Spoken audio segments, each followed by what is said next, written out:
Alright, I've got some basic things for you to do before we go through a 7-day plan. Eat to your macronutrient ratio, that's an absolute given. No eating within 2 hours of training, unless you want to see your meal deposited on the grass. And then try and eat as soon as possible after training.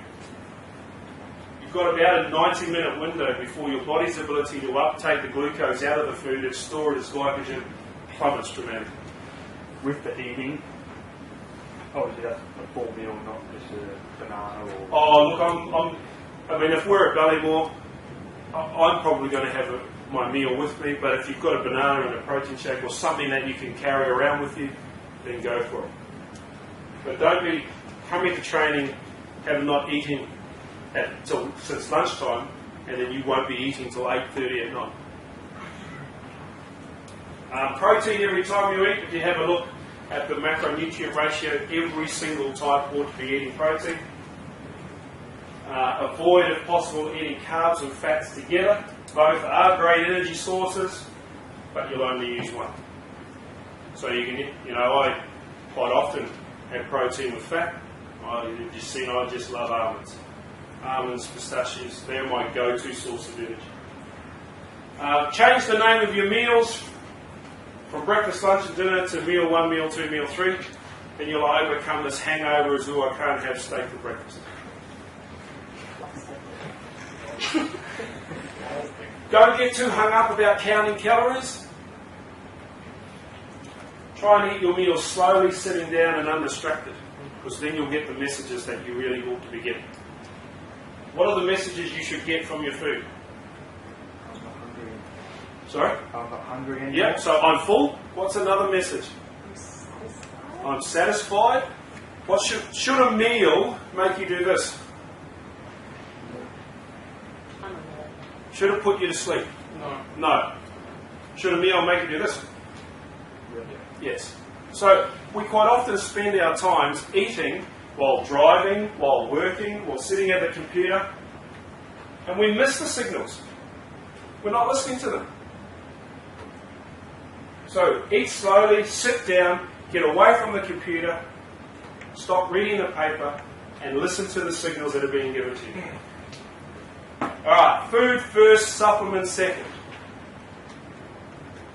And I'll talk about supplements in a moment.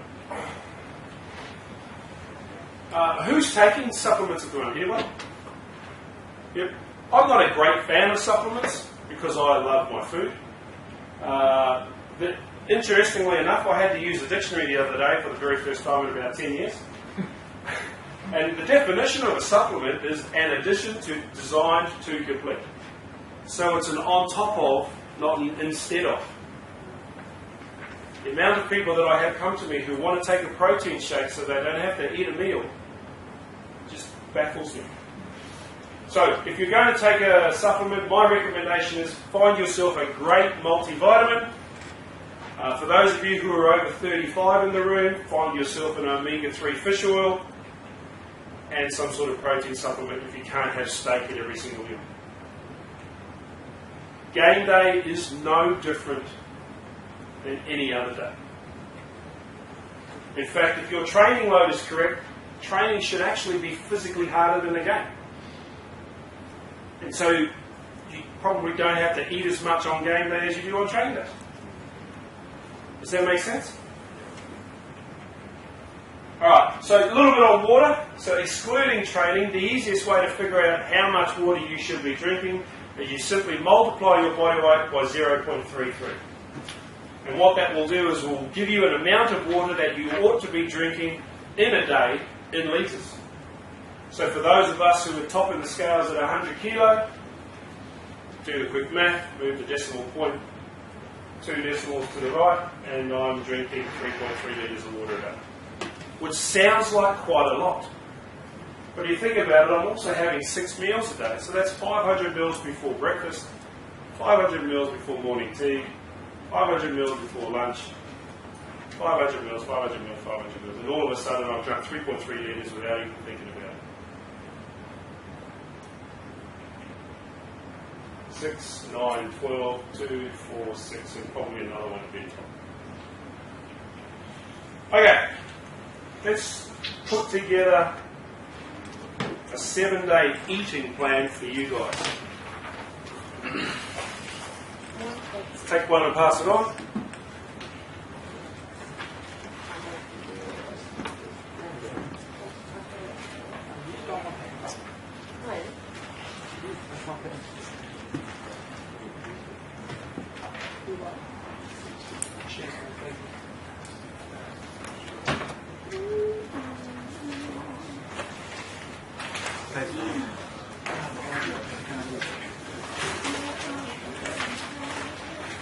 Has everybody got one?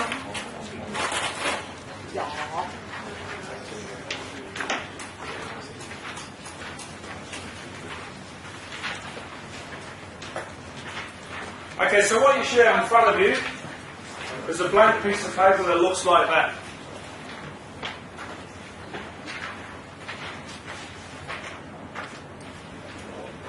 Okay, grab your pen and block out your training time for next week. So for me, my training time looks like this. I'm going to, just block it out like I'm doing this. So this is my training. So I've got 2 weight sessions, a big long cycle, a couple of early morning gyms, and a stretch. So let's write down on your plan when you're going to be training. You can write in there, it's a run, it's a gym, it's a box, or you can just colour it in. Doesn't matter.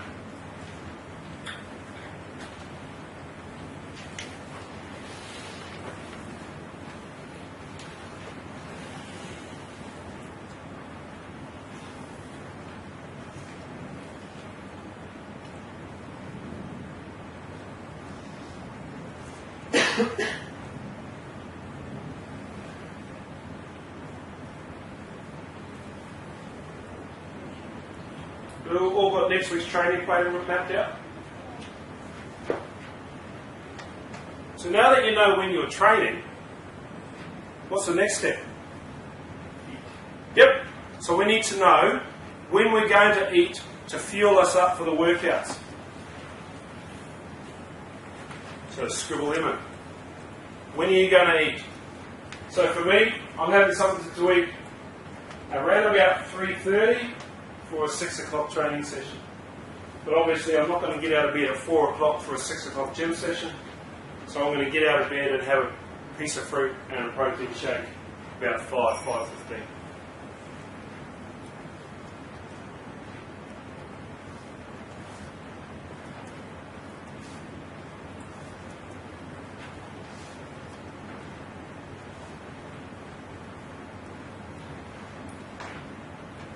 But for the training we do after 6 o'clock in the morning, it's 2 hours before. So 90 minutes after. Sorry, with the eating before the training? Normally it's about 90 minutes to 2 hours. Okay, yeah. But I'm not going to get out of bed at 4 o'clock for a 6 Yeah. o'clock weight session. Okay. So I get out of bed at 5 o'clock and then wolf down a banana and a protein shake.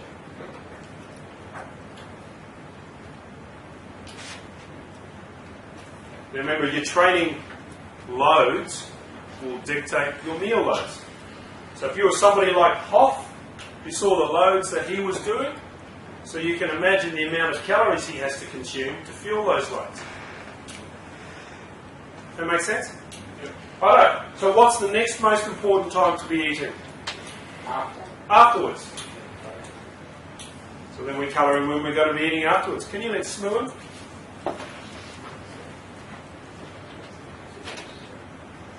And if you're struggling to know what to eat, go back to the macronutrient ratio for your metabolic type. So for a carbo type, it would be something like maybe a couple of pieces of fruit and a small protein slip. For a protein type, it would be a dirty great big protein shake and half a banana. So you can still eat the same food, you just got to get the ratios right. Sorry, just with morning training sessions, if it's just a lightish, is it still important to get up that much earlier and have something? It will depend on the load. Okay. There you go. So if you're going to the gym session and you're going to do legs at 6 o'clock in the morning, But if you're just going for a light 5K run, Yeah. you should get it. Yeah. Again, the load will dictate the meal that you eat. Now, what's the next meals that we need to plan?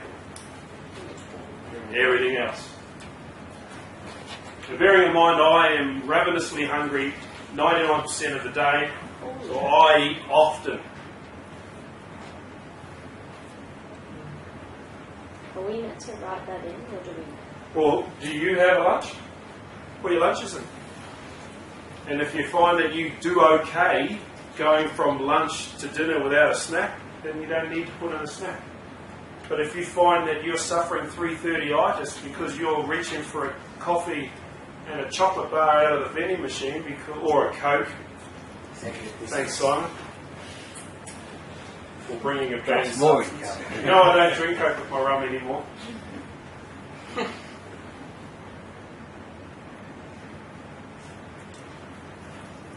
Does this picture show you how important getting your eating right is over training? Because the reality is you've got to put some effort in to make this eating plan work. Whereas for the training to work, all you have to do is turn up.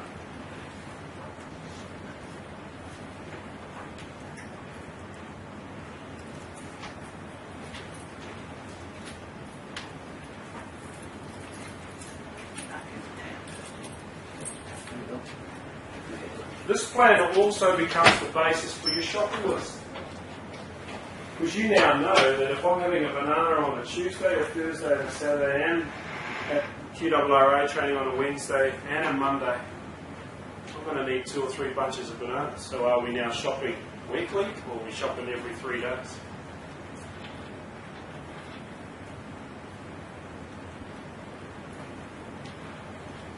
Alright, myth busting time. Now is the opportunity for you guys to throw at me any question you've ever wanted to know about any sort of hocus-pocus dieting, training, method, regime, methodology, lemon detox, Michelle Bridges' 4-week body transformation challenge, shit you've ever heard. Okay, milk and sugar in my coffee. If I just have black coffee, I'm on fire, it's fine. I still get a kick out of it, but if I have milk and sugar or anything sweet, because I'm a protein type and I love sweets, it seems to chunk me up. Does it make you bloated or do you become sluggish? I actually still get the kick out of it. I don't feel sluggish, but I feel like that's what puts weight on over time. You're having 2 or 3 coffees a day. Now, how many calories in a coffee? Anybody? Black coffee? Black coffee, no milk, no sugar? Nothing. So how many coffees could you have before you started increasing your calorie consumption? 7,000. About 200. Yeah. Add 1 teaspoon of sugar and 100 mils of milk. And now how many coffees can you have before you've got 200 calories? 3. 3 coffees with milk and sugar, 200 calories. Or 200 coffees with still no calories. Remember, caffeine's just a stimulant. So, is that go the same with cereal? Like, we all try not to have, I do not have store-bought cereal anymore. I get muesli and stuff because it's healthier. Then you put milk on it and you put some honey on it and stuff. That's still as bad, isn't it? Well, I'm not saying milk is bad for you. You see the amount of milk that I drink? I'm not saying milk is bad for you. I'm not saying honey is bad for you. I had this conversation just the other day. The quality of the food that you eat will dictate how good it is for you or not. So, if you're eating a chicken, did the chicken get raised in a cage, eating shit food, or did it roam around a paddock, eating what it's supposed to eat? You're as good as the quality of the food you eat. So for those of you in the room who love kangaroo, what do kangaroos look like? Whatever they like, because that's what they eat. I've never seen a fat kangaroo. Is that the same for butter? Pretty Butter's much. one of those things that's got a bad name when really it's not too bad for it. Ansel Keys was the one who invented the bad name for butter, because fat was bad. Now some fat is bad, trans fats are bad, and some of the fats that come from animals that were sick and, ate things that they're not supposed to eat. What are cows meant to eat? Grass. When's the last time you saw a cow eat grain? But that's what they feed them. Why do they feed cows grain? Put weight on. It fattens them up. How do beef manufacturers get paid for their meat? By the kilo. Why do you think they fatten their cows up before they sell them? Make them heavier and more. It's great marketing when it just, it came in, the fad came in 5-10 years ago with grain-fed beef became like this, it must be good because it's grain-fed. Everyone, like every restaurant will lead off with grain-fed sirloin, but it's actually a bad shit, the cheap stuff. The cheap stuff. It all comes back to the pound of dollars. Can you say something about the difference between high calorie and low calorie carbs? Because Okay. Calorie dense, calorie deficient carbs. Everybody knows what a carb is. We'll go back to the slide. If it comes from something with a set of eyes, it's a protein. And it's a fat. So pretty much something with eyes is a protein. Something without eyes is a carbohydrate.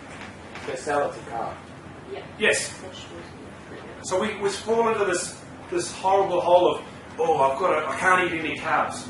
So they make a big salad. And they're eating carbs. The only difference is, have they got lots of calories in them or no calories? So a calorie-dense carb, or I call it calorie-dense, they've just got lots of calories, would be something that would be mushy and pulpy, and if you looked at it, it would just look like it would contain a lot of energy.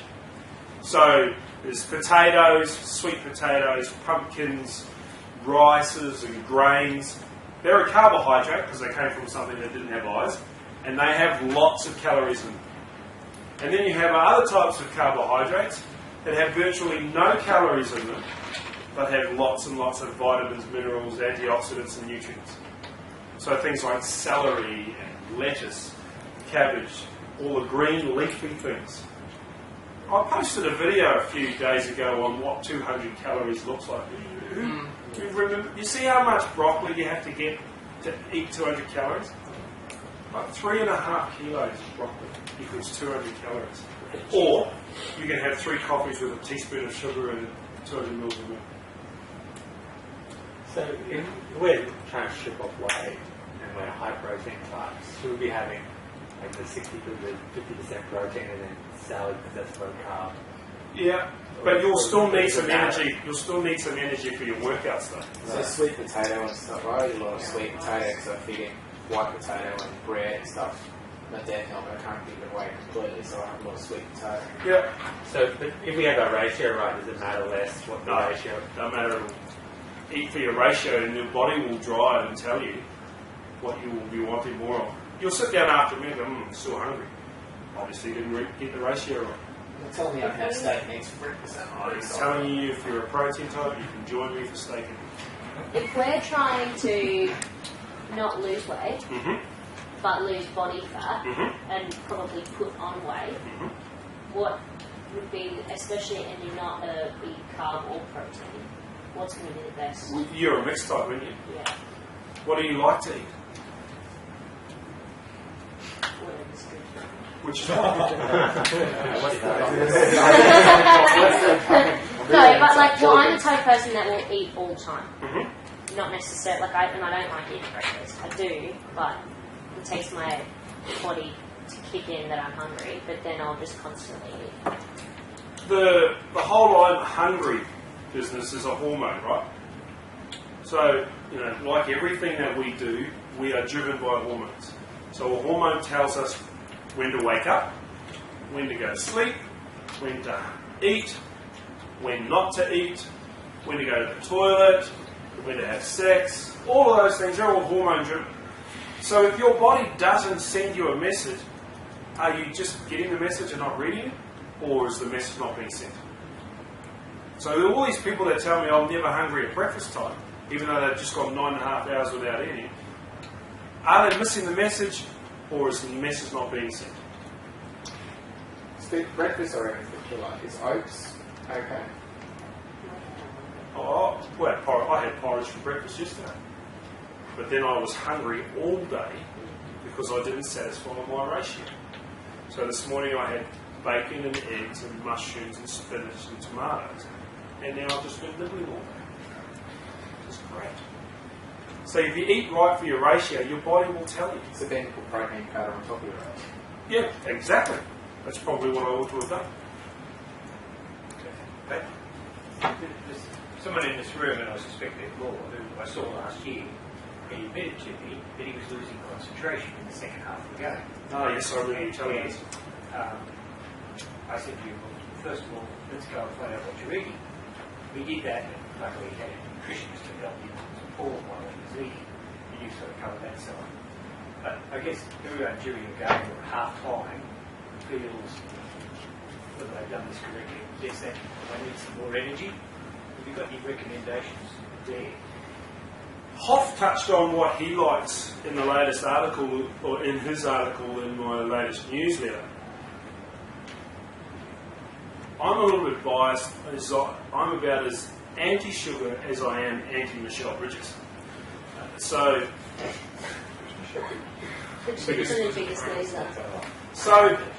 probably asking me for advice on what energy you should be having either pre-game or during the game is probably a little bit biased, because one of the biggest hatreds I have is Powerade and Gatorade. Absolutely shits me to tears that our sports people get paid to stand on camera and drink this shit when they know it's not good for them. Now, the reality is, you guys as athletes wouldn't be exercising for longer than 90 minutes in one day. Would I be correct? Who here, except for Hoff, who goes for 2.5-hour bike rides, would anybody in the room train for longer than 90 minutes in a hit? Yep, okay, so for those people that do, then I don't care what you're reaching for to satisfy your energy levels, because you've got none left in your muscles and your liver. All your glycogen stores are gone. We have about 90 minutes of energy storage, so you can have whatever you want. Our athletes drink coffee. And one of the guys who won the Noosa Triathlon 2 years ago had Coke and a couple of his checkpoints. Yeah. Yeah. And you know, I don't care, because you've 8.5 hours, you can do whatever you want. You just wait. But if you're only running around for 80 minutes, you've still got 10 minutes of glycogen stores in you. If you fueled right and trained right, then I don't believe there is any rugby game in the world that should make you so tired you need to drink Powerade. You should be more spent, more tired. You should be spewing your asses out at trainings, and the game should be a cruise in the park. What will make the games hard for you will be the mental pictures that you're getting wrong, not the physicality of running up and down a 100-metre field chasing the ball. That should be a piece of cake. It shouldn't be a game that you can't referee because it is physically too fast. If you get your eating and your recovery and your training. If you're sleeping the right amount of time, so average 8 hours a night. Well, younger people need more. Oh, okay. So, 9, 10, 11 hours a night. Oh, okay. So, well, that was kind of leading to my next question, but you're still finding yourself tired, even though you think you're eating properly. What, is it you're eating too much? You're eating not enough? I suspect we might not be eating enough. I mean, the reality is, during the day, we're supposed to be awake. If you're tired during the day, don't go and have a sleep. You need to eat, because that's your energy. If you're tired at night time, then go to sleep. But if you're tired at 10 o'clock in the morning, don't be having at least midday siesta. You have something to eat because you've missed something. You mentioned that sleeping is the most important thing Yep. for you. What does that look like? Apart from the hours, is there stuff that means just sleeping well? Yes, there are. Creating an environment that you'll get a good night's sleep. So, having a dark room, getting away from the computer. These things send out an LED signal, which fires a message through the back of the brain, which is where the pituitary gland sits, which secretes 2 hormones. One wakes you up, and one puts you to sleep. So, if you've ever laid in a dark room and then the sun comes in through the windows, the pituitary gland detects the light that's hit your eyelids, and all of a sudden the 2 hormones, melatonin and serotonin, start coming into play. And they send a signal around your body, wake up. If you don't wake up, you'll be eaten. Right, so you've got to get up when the sun comes up. Now, at around about 6 o'clock at night in Queensland, as the sun goes down, there's another hormone gets released. That's the one that puts you to sleep. So it starts winding down your physiological processes. So we literally should be living by the sun and the moon, but we don't. Because we have these things and these things. We stay up till 10:30, 11 o'clock at night, sitting on the computer, firing messages at our brain that says, wake up, you've got to get up. And then you go to bed at 1 o'clock in the morning, you think, Jesus, I can't go to sleep. Well, no wonder. You've just told it that it's time to get up. So if you struggle to sleep, and I'm so lucky that I never struggle to sleep, then look at your sleeping patterns. Look at your habits that you do before you ought to be going to sleep. So are you watching a lot of TV? Are you staring at a computer screen? Is your bedroom, noisy? Is there an alarm clock, or is there some sort of LED device close to your head at night time? Yeah. When you go for a jog and stuff, like, does it matter where you jog? If it's on the road, footpath, grass, or In relation to what? just like exercising, like, is it actually bad for your joints if you're always running on the road, or like? Oh, that's a whole other topic altogether. So we'll talk about exercises and stuff. But I completely agree with what Hoff does. I don't believe you have to be running as a referee. The only reason why I'm so anal about weights is because the bulk of the QRRA are over 40 years of age. And my personal opinion is everybody over 35 ought to be picking up a dumbbell. Not because they want to lose weight, not because they want to deadlift, but because it slows the aging process. You would have known he was 48 years of age. What's your take on like a vegetarian source of protein like lentils and tofu and things like that? If you're a vegetarian for the right reasons, in other words, you can't stomach eating protein, then find your sources wherever you can. I just question whether or not you're a vegetarian for the right reasons or the wrong reasons. But lentils and things are an okay source of protein. I try not to delve too far into where good sources of protein are for vegetarians, because I don't have a lot to do with vegetarians per se. They're not my niche. And frankly, 99% of the vegetarians I know are overweight, and they're vegetarians for the wrong reasons. Okay. Sort of nutrition before a morning training session. If you're going to do weights, your lifestyle, you're going to be doing some endurance work, a bike ride or a run. If you can stomach it, then it all depends on your body's ability to keep it in the digestive system, in the digestive process. Because the reality is digestion and exercise are at opposite ends of the sympathetic nervous system. So the sympathetic nervous system is the thing that gets you up in case a tiger wandered in the door. So if a tiger walked in the door, what would everybody do here in the room? We'd absolutely shit ourselves.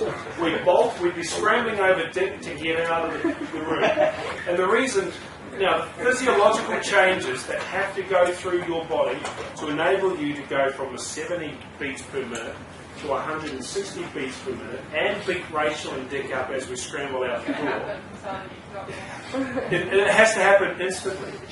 So the sympathetic nervous system does that automatically.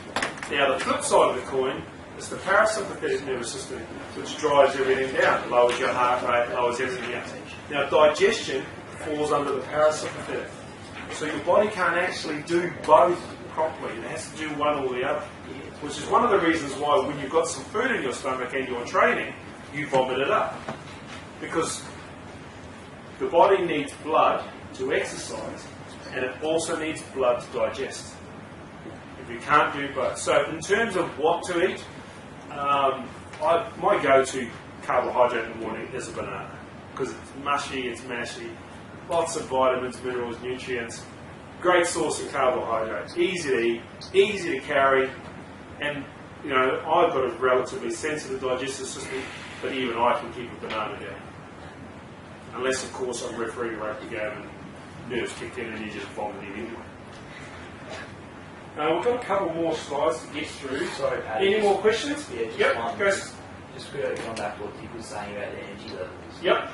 We had a talk from a nutritionist, sort of in cricket circles about, and we were being encouraged to have an energy drink or a Coke before we went out for that to get the energy levels up. So that had credibility. How long would you bat for? Yeah. Or 5 minutes or 5 hours. So the arguments are quite different. We have enough glycogen stores to perform high-intensity physical activity for about 90 minutes. You wouldn't recommend before a match. Well, I mean, see, I look at you two, and I don't really care what you guys eat, because no matter what you eat, you're still going to burn it off, and that just shits. Whereas Dick and I even looked at a Powerade bottle. We were just bloody coming up with. So, how old are you? Yeah, so 17 years of age, you can go and have 10 Weet-Bix out of Powerade with some protein. You're not going to, and it's going to come off, so it doesn't really matter.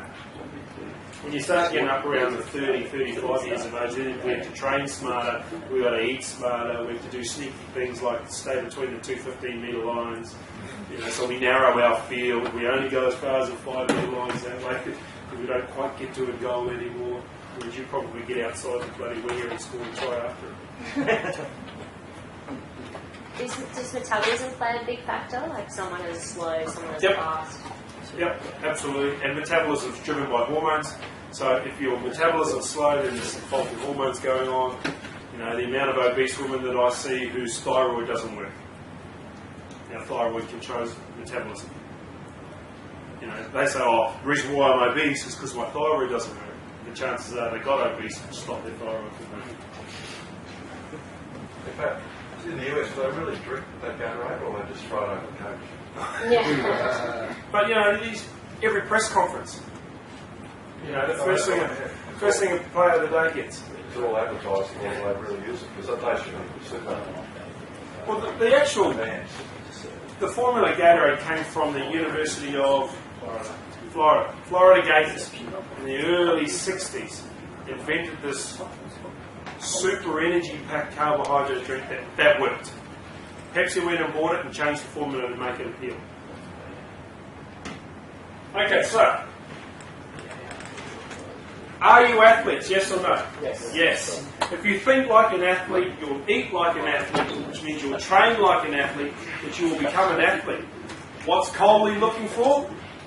Athletes. He's not looking for referees, they're looking for athletes. Where did they find all the women's sevens rugby players? They went looking for the athlete to turn it into a referee. Why do you think ex-players get fast-tracked? Because they're already the athlete. They can just create referees out of them. Eating's far more important than training, because you guys now just have to turn up. And I can even have your program for you, so when you're not with me, you can go off and do that on your own. What to eat and when to eat. So you've sort of got an idea of what you're eating and when you're eating. And you've got a 7-day plan now. Now, between now and the season kicks off, your plan shouldn't really change, because you don't have games getting in the way. Someone just love all this pre-season training. You don't have to worry about not being sore for a Saturday morning. As soon as the season kicks in, then everything changes, because the whole focus of the training regime is to stay on the pattern. Okay, you were all emailed a form to fill in a 7-day food diary. Who's filled it in? So, hand me those 7-day food diaries, because I'm going to draw one out of the hat to see who wins the one-on-one nutritional consult. Pass them to Goffo, and Goffo and Dick can draw one out of the hat.